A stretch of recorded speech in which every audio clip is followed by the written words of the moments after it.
고백합시다. 하나님께만 영광을 돌리려면, 네, 하나님께만 영광을 돌리려면. 자, 바울과 바나바가 이고니온에서 복음을 전하다가 유대인들과 경건한 기부인들을 선동해가지고 결국 바울 인핵을 핍박하고 박해해서 그곳을 떠날 수밖에 없었습니다. 그래서 이고니온으로부터 약 32km 떨어진 루스트라로 이렇게 피하게 되었는데요. 자, 이들이 피했다는 얘기는 또 다른 복음에 전파할 수 있는 그런 현장으로 옮긴 것이죠. 우리는 누구에겐가 쫓겨서 이렇게 도망가고 그러면 그냥 숨어 있으려고 하잖아요. 근데 바울과 바나바는 그렇지 않았습니다.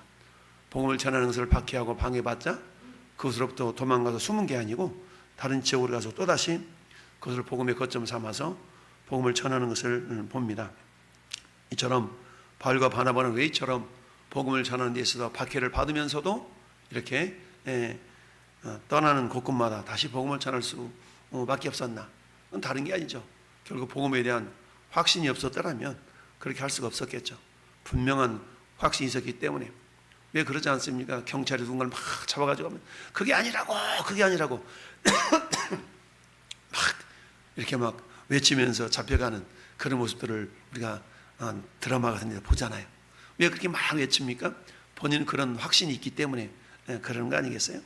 마찬가지로 바울과 바나바도 결국 이고니온에서 쫓겨서 루스드라라는 그런 성읍으로 도망을 갔지만 그곳에서도 역시 복음을 전한 일에 전념했다. 근데 루스드라에 들어가 보니까 발을 쓰지 못하는 한 사람이 앉아 있는데 마치 베드로가 사도행전 3장에서 어때요? 성전 미문에 앉아 있는 그 날 때부터 걷지 못했던 이 사람을 40년 동안 이 사람은 걷지 못했잖아요. 그 사람을 은과 금은 내게 없거니와 내게 있는 것을 내게 주노니 나사렛 예수 이름으로 일어나 걸으라 라고 손을 잡아 이끌었더니 뛰어 걸으며 발목에 힘이 생겨서 하나님을 찬양했다. 이런 내용이 있죠. 그와 마찬가지로 오늘 르스드라 성에도 발을 쓰지 못하는 한 사람이 앉아 있었어요. 근데 이 사람은 어때요? 나면서 걷지 못하게 되었다. 그러니까 소아마비가 되어서 걷지 못하고 걸어본 적이 없대. 걸어본 적이 없으니까 뭐 발에 근육이 있었겠어요? 뭐가 있었겠어요? 근데 바울이 말하는 것을 듣거늘 바울이 주목하여 구원받을 만한 믿음이 그에게 있는 것을 보고 큰 소리를 이르되 내 발로 바로 일어서라. 그랬더니 그 사람이 일어나 걷는지라. 할렐루야. 얼마나 놀라운 일이에요. 참, 그 동네 사람들은 이 사람이 지금 어떤 사람인가 알잖아요. 이 사람은 날 때부터 걸어본 적이 없는 사람이에요. 그런데 바울과 바나바가 그 모습을, 복음을 전하는 모습을 듣고 어때요? 야, 저 사람에게는 믿음이 들어갔다, 믿음이 생겼다 라는 확신이 있으니까 일어서라 라고 막 외쳤더니 그 사람이 일어나 걷게 되었다. 놀라운 일이죠. 여러분, 믿음은 들음에서 나며 들음은 그리스도의 말씀으로 말미암는다라고 그랬죠. 이처럼 믿음의 역사는 죽은 자도 살리는 역사요, 병든 자도 고치는 역사인 줄 믿습니다. 자, 그래서 바울이 말하는 것을 들었어요. 그러니까 뭘 들었겠습니까? 세상 소리 들었겠습니까? 아니죠. 복음을 들은 거 아니겠습니까? 그 복음의 핵심은 예수님이죠. 예수께서 여러분의 모든 죄를 다 짊어지시고 십자가에 죽으셨다가 다시 부활하셨습니다. 이처럼 예수를 믿는 자는 죽어도 살겠고 살아서 믿는 자는 영원히 삽니다 라는 그런 부활의 복음을 전하지 않았겠어요?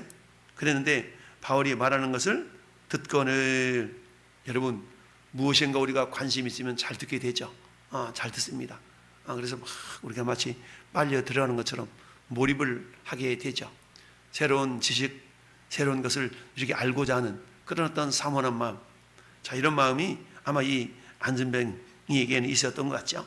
듣거늘 바울이 주목하여 구원받을 만한 믿음이 그에게 있는 것을 보았다. 여러분, 얼마나 멋집니까? 여러분에게도 우리에게도 이런 안목이 있기를 바라요. 딱 봤더니 야, 저 사람한테는 구원받을 만한 믿음이 있어. 이렇게 된다고 하면 얼마나 좋겠어요. 그럼 그 사람 부여잡고 예수를 믿어야 되는 세 가지 탁 하면서 그 예수님을 마음속에 구주로 모셔드리지 않겠습니까? 그럼 어떻게 하면 되냐고, 날 따라 해보라고 탁 이러면서 복음을 전할 수 있는. 할렐루야. 자, 그렇게 해서 큰 소리로 이르되 내 발로 일어서라 그랬더니 어때요? 그 사람이 일어나 걷게 되었다. 그랬더니 이 모습을 지금 주변에 있는 사람 다 보고 있는 겁니다. 무리가 이 모습을 지켜봤던 무리가 바울이 한 일을 보고 루가오니아 방언으로 소리를 질러 이르되 신들이 사람의 형상으로 우리 가운데 내려오셨다. 신들이, 그러니까 바울이 마치 뭐가 된 거예요? 신이 된 거예요. 신. 그러면서 바나바는 제우스라고 그러고 바울은 그 중에 말하는 자이므로 헤르메스라고 그랬다라고 했다는 얘기죠.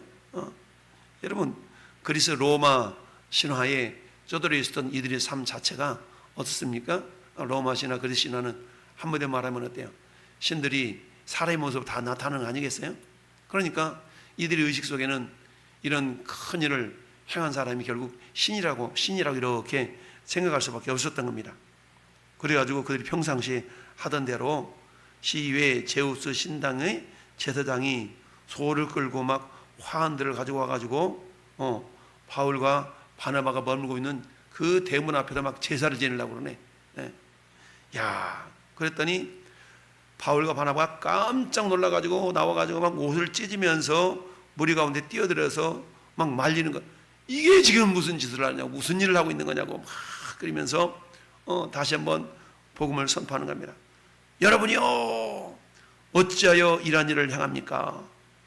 여러분, 우리도 당신들과 같은 성정을 가진 사람이다. 너나 당신이나 우리나 당신들이나 똑같은 사람이요 라고 지금 말하고 있습니다. 여러분에게 복음을 전하는 것은 이런 헛된 일을 버리고 천지와 바다와 그 가운데서 만물을 지으시고 살아계신 하나님께로 돌아오라고 하는 것인데, 여러분 어찌하여 이런 망령된 일을 행하고 있습니까? 다 이러고 있는 겁니다. 여러분, 인간의 마음에는요 명예욕이 있잖아요. 명예욕, 뭔가 높아지고 싶은, 높아지려고 하는 그런 마음이 다 있거든요. 여러분, 우리 저 11장인가요? 자 보니까 어때요? 헤롯이 막 연설하는데 어머나 세상에 이분은 대단한 분입니다 라고 했을 때 어때요? 그랬더니 어때요? 헤롯이 으쓱 해가지고 그치 내가 그 정도는 되지 막 이러니까 하나님이 이놈 봐라, 너를 높여준 자가 누군데 라고 그러면 결국 벌레가 먹어서 죽게 되는 그런 모습을 우리는 봤어요. 여러분, 헤롯 왕이 연설을 너무 잘했어. 두로와 시돈 땅에 그곳에서 저 유대 땅에서 나는 음식을 우리가 빌어먹을 수밖에 없는 그런 연약한 존재들이어서, 그러니까 어떻게 해서든지 헤롯과는 사이좋게 지내야 되잖아요. 그래가지고 제발 저 헤롯 왕에게 오셔서 연설 좀 해주시라고 부탁 해가지고 와서 연설을 했더니 어때요? 어머나 세상에 저건 사람의 소리가 아니라 신의 소리야 막 이렇게 칭찬했더니 우쭐해가지고 그렇지 내가 그 정도는 되지 이랬던 거 아니겠어요? 그랬더니 영광을 하나님께 돌리지 아니한 거로 벌레가 먹어서 죽고 말았다. 똑같은 현상이잖아요. 야, 신이다 신. 바울과 바나바도 역시 이랬더니 어때요? 이 모습을 보고 바울과 바나바는 헤롯 왕과는 전혀 다른 모습으로 무슨 소리냐, 나도 당신들과 똑같은 성정을 가진 그런 인간이다. 단지 내가 복음을 전하는 것은 당신들 하여금 이런 헛된 일을 버리고 살아계신 하나님께 돌아오라고 그렇게 한 것인데 이게 뭐냐?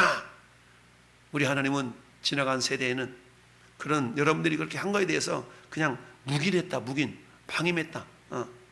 그러나 자기를 증언하지 아니하신 것이 아니니 뭐예요? 하나님은 예수님이 오시기 이전에도 어땠다고요? 오시기 이전에도 하나님의 존재에 대해서 드러내셨다는 얘기입니다. 그래서 로마서 1장에 어떻습니까? 하나님은 만물에 하나님의 신성이 만물에 보여 알려졌나니 그들이 핑계하지 못할지니라. 우리가 흔히 그러지 않습니까? 예수 막 믿으면 궁금증이 생기는 거야. 이수신 장군은 구원을 받았어요? 못 받았어요? 세종대왕은 구원을 받았대요? 못 받았대요? 우리 막 이런 말들 하잖아요. 왜? 그들은 복음이 이 땅에 들어오기 전에 살았던 사람들인데. 그런 질문을 받을 때 뭐라고 대답합니까?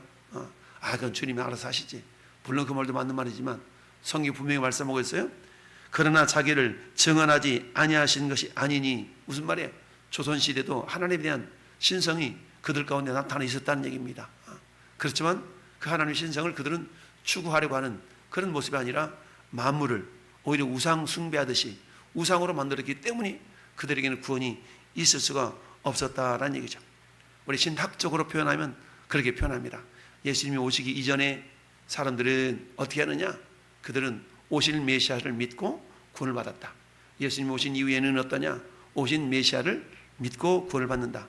그런데 이미 예수님이 오셨지만, 그러나 우리 조선시대나 저 고려시대에는 그 복음이 전해지지 않았는데 그때는 어떻게 되느냐? 이런 얘기를 하지 않습니까? 여전히 마찬가지죠. 그들 가운데 하나님을 알만한 것들이 분명히 있었다라는 얘기입니다. 그러니까 어찌하든 모든 사람들은 하나님을 알만한 것들을 하나님께서 이 피조세계에 심어주셨고, 그들이 하나님을 찾고자 하는 갈망이 있다면 하나님 어떤 수를 써서라도 그들을 구원을 얻도록 해주셨다라는 얘기입니다. 여러분, 우리 히브리서 11장 보면 누구부터 나와요? 저 아벨로부터 해서 노아, 이런 그 예수님 오시기 전에 사람들이 나오잖아요. 근데 그 사람들을 성경 뭐라 말씀하세요? 믿음의 조상, 믿음을 가져서 구원받았다고. 그 믿음의 계보에 쫙 집어 넣고 있는 거 아니겠습니까? 이처럼 하나님은 저 갈대아 우리에서 우상장수 아들로 태어난 그 아브라함도 하나님께서 구원하시게 해서 하나님 은혜를 베풀어 주셨지 않습니까? 이런 것처럼 예수님이 땅에 오시기 전에도 결국 뭐예요? 그들은 믿음으로 구원을 받았던 겁니다. 할렐루야. 마찬가지죠. 오늘 본문에서도 그렇게 말씀하고 있습니다. 자, 하나님이 지나간 세대에는 모든 민족으로 자기들의 길들을 가게 방임하셨어요. 그냥 내버려 두셨다는 얘기입니다. 그러나 자기를 증언하지 아니하신 것이 아니야. 그 시대도 하나님은 당신의 실존에 대해서 증언하셨다는 얘기입니다. 곧 여러분에게 하늘로부터 비를 내리시며 결실기를 주시는 선한 일을 하사 음식과 기쁨으로 여러분의 마음에 만족하게 하셨다. 이렇게 말하면 겨우 무리를 말려 자기들에게 제사를 못하게 했다라는 얘기입니다. 여러분 봐보세요. 오늘 바나바와 바울이 그야말로 이 루스라 성읍에 있는 사람들이 자기를 막 높여주고 막 소를 가져와 막 꽃다발을 가져와 그리면 어때요? 우쭐해서 그치 이 정도는 우리가 되지? 만약 이랬더라면 마치 헤롯 왕이 벌레 먹어 죽었던 것처럼 엄청난 하나님의 어떤 그런 징계를 받을 수도 있을 터인데 그렇지 않았다. 이들은 철저하게 왜 그랬어요? 이처럼 이들이 영광을 가로채지 않을 수 있었던 이유는 왜 그럴까? 온전히 하나님께만 영광을 돌릴 수 있었던 이유는 뭘까? 오늘 말씀의 제목, 하나님께만 영광을 돌리려면 어떻게 되는가? 그건 다른 게 아니죠. 자기를 철저하게 부인하는 수밖에 없죠. 자기를 부인한다는 것은 뭡니까? 그만큼 하나님이 어떤 존재인가를 알기 때문에 자기가 부인되어질 수 있는 거잖아요. 우리가 흔히 그러지 않습니까? 배은망덕하다, 배은망덕하다 이런 말을 하잖아요. 그 무슨 말이에요? 그 사람이 어떤 엄청난 은혜를 그 사람이 은혜를 입었어요. 그러면 어때요? 평생토록 은혜를 갚는 심정으로 살아가는 경우도 있지만, 그런 어때요? 언제 그랬냐는 듯이 물에 떠나는 사람 건져놨더니 내보떼야 되느라 이런 그런 속담도 있잖아요. 그런데 이 바울은 어떤 사람이요? 이미 다메섹 도상에서 예수님을 만난 자 아니었겠어요? 예수님을 만났기 때문에 이 사도 바울은 예수님을 친히 경험한 자, 만난 자예요. 그러니까 어때? 이전에는 자기가 그런 주님을 알지 못하고 하나님을 대적하는 삶을 살면서도 자기 삶이 바르게 살았다라고 생각했던 거 아니겠어요? 근데 예수님을 만나고 보니까 자기는 뭐였어요? 죄인 중에 괴수였다는 얘기죠. 그러니까 자기가 죄인 중에 괴수였다는 사실을 그런 깊이 경험했기 때문에 어때요? 어떤 상황 가운데서도 자기를 드러낼 수가 없는 겁니다. 그러니 철저하게 자기를 부인할 수밖에 없었어요. 그래서 자기가 나타나려고 할 때마다 사도 바울은 뭐라고 고백했습니까? 나는 날마다 죽노라. 내가 내 자신을 쳐서 복종하게 함은 내가 복음을 전하니 도리어 내가 버림을 당할까 하노라. 왜 그래요? 복음 전하다가 그런 우쭐해 할 수 있는 그런 경우들이 많이 나타날 수 있거든요. 오늘 본문처럼 그럴 때마다 어때요? 자기는 철저하게 자기 자신을 쳐서 복종시키는 삶을 살았고, 나는 날마다 죽노라. 무슨 말이에요? 목숨이 여러 개 있어서 죽는다는 의미가 아니라 철저하게 자기를 부인하는 그런 삶을 살았다라는 얘기죠. 이처럼 자기를 부인하는 그런 삶을 살아갈 때에 하나님의 영광을 가로채지 아니할 수가 있다라는 얘기죠. 우리 인간에는 그런 욕망이 있어요. 이 욕망은 저 에덴 동산에서부터 거슬러 올라오는 거 아니겠어요? 첫사람 아담, 이 아담은 어때요? 이처럼 사단에 의해서 선악을 알게 나무 열매를 먹으면 너희가 정말 죽는다라는 하나님의 계명 명령이 있었음에도 불구하고 사탄이 와가지고 유혹하잖아요. 정말로 모든 나무 열매 먹지 말라 그러지? 아니, 말씀을 살짝 바꿨어요. 그게 아니고 저 선악을 알게 하는 열매를 먹으면 죽을까 하노라. 진짜 죽는다는 말과 죽을까 하노라라는 말은 엄청나게 다른 말이잖아요. 근데 그렇게 얘기했어요. 그때의 사탄이 어떻습니까? 아니야. 그것을 먹는 날에 너희 눈이 밝아진다? 하나님과 같이 된다? 뭐예요? 자기들이 그렇게 높아지겠다라는 그런 교묘한 마음을 살짝 씹어넣어 주잖아요. 결국 그 말을 듣고 보니까 먹음직하고 보암직하고 지혜롭게 할 만큼 그런 탐스러운 그런 열매로 보였던 거 아니겠어요? 사단은 오늘도 우리에게 그런 욕망을 부추깁니다. 야, 한 목사야, 이렇게만 하면, 야, 김 집사, 이렇게만 하면 너가 말이야, 너는 그럴 자격이 충분히 있어. 막 그러면서 우리를 부추긴다는 얘기죠. 여러분, 이런 유혹은 비단 아담에게만 있는 게 아니었어요. 첫사람 아담은 그 욕망을, 그 유혹을 이기지 못했지만 마지막 아담이었던 예수 그리스도는 그런 사탄의 유혹을 어떻습니까? 광야 40일 동안 금식하신 이후에 마귀가 와서 다 유혹하잖아요. 성전 꼭대기에 올려가지고, 야, 이 사람 뛰어내려봐. 명예욕을 부추기는 겁니다. 야, 세상 만물을 보여주면 나한테 절해봐. 이거 다 줄게. 이렇게 부추길 때마다 주님은 무엇으로 이기셨어요? 말씀으로 이기셨어요. 말씀으로. 다만 주 하나님만 경배하라. 라고 하면서 말씀으로 이긴 줄 믿습니다. 마찬가지로 바울과 바나바는 이처럼 자기들이 높아질 수 있는 충분한 그런 이유가 됨에도 불구하고 철저하게 자기 자신들이 옷을 찢으면서 무슨 일을 하고 있느냐라고 하면서 자기 자신을 부인하는 이런 모습을 보여주고 있습니다. 오늘날에도 마귀는 전 여러분의 마음 가운데 명예욕. 그래서 사도 요한은 요한일서 2장 16절에서 때요, 이생의 자랑, 육신의 정욕, 안목의 정욕, 이생의 자랑을 추구하고자 하는 이 모든 것들은 하나님께로 온 것이 아니라 세상으로부터 온 것인데 그곳에는 아버지의 사랑이 있을 수가 없다라고 말씀하고 있습니다.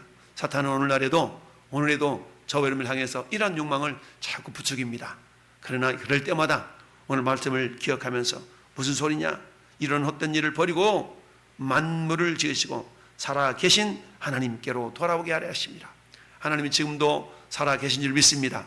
그 하나님은 지금도 살아서 우리 예배를 받으시고 세상을 주장하시고 주관하시고 다스리고 계십니다. 그렇습니다. 이처럼 첫 번째는 철저하게 우리가 자기를 부인할 때에 하나님께 영광 돌릴 수가 있고요. 두 번째는 뭐냐? 좀 전에 말씀드렸던 똑같은 겁니다. 하나님을 알아야 되죠. 하나님 어떤 분이신가? 그분은 우리를 저 영원한 멸망 가운데 있는 우리를 건져서 하나님의 자녀 삼아주신 우리를 구원해 주신 은혜의 하나님, 구원의 하나님이신 것을 우리가 알고, 근데 그 하나님은 죽은 자의 하나님이 아니라 지금도 살아계신 하나님이시다. 할렐루야. 그 하나님을 우리가 제대로 알 때에 우리는 어때요? 그 하나님께만 영광을 돌려드릴 수가 있는 줄 믿습니다. 오늘 하루도 이처럼 전 여러분들 중에 하나님은 영광 받으시길 원하시잖아요. 먹든지 마시든지 무엇을 하든지 다 하나님의 영광을 위하여 하라. 그런데 오늘 특별히 보게 되는 말씀은 바울과 바나바 눈에는 이 루스트라의 안전뱅이, 이 사람에게 구원 얻을 만한 믿음이 있는 것을 보았다는 얘기죠. 저는 여러분들 이런 안목이 열려질 수 있기를 바랍니다. 자, 그래서 저 사람한테는 저런 믿음이 있는 것 같아 라고 우리에게 그런 안목이 있다면 얼마나 복이 되겠습니까? 시편 101편 6절에도 내 눈이 이 땅에 충성된 자를 살펴서 나와 함께 살게 하리니, 우리 하나님은 보시잖아요. 다 보시고 아시는 그 하나님 뿐만 아니라 예수님은 마태복음 9장에 있었대요. 침상에 있는 중풍병자를 향하여서 어때요? 예수께서 그들의 믿음을 보시고 그 친구들의 믿음을 보시고 어때요? 중풍병자에게 이르시되 소자야 안심하라, 내 죄사함을 받았느니라. 여러분의 믿음 때문에 여러분 주변에 있는 사람들이 구원받을 수 있는 은혜의 길이 열릴 수가 있어요. 할렐루야. 우리의 믿음을 하나님께 잘 보여드려서 나를 통하여 오늘 또 한 영혼이 주께로 돌아오는 놀라운 은혜가 있도록 우리가 그렇게 쓰임받기를 예수님의 이름으로 축원합니다. 아멘.